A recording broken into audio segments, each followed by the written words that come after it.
Владей морским, деревенским, спортивным, мой кругозор остается почти примитивным. Только твое и мое сокровенное дело,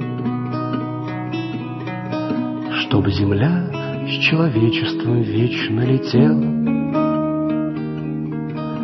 Только любовь, только воздух и суша, и море,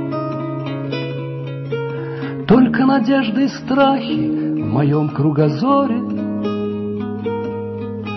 В мой кругозор проникают и дышат просторно. Только рождение и смерть, только звезды и зерна.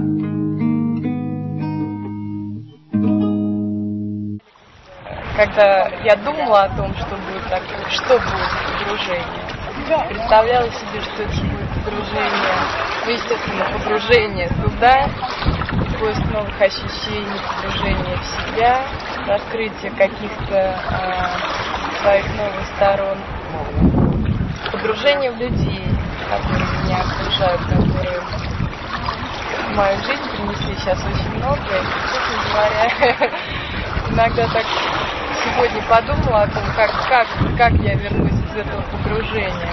И поняла, что выйти из него уже мне будет невозможно. Встав на эту тропу, вернуть в нее уже очень сложно. Надо как-то приспосабливаться и выходить из этой бездны эмоций, бездны ощущений совсем не затягивает любая бездна.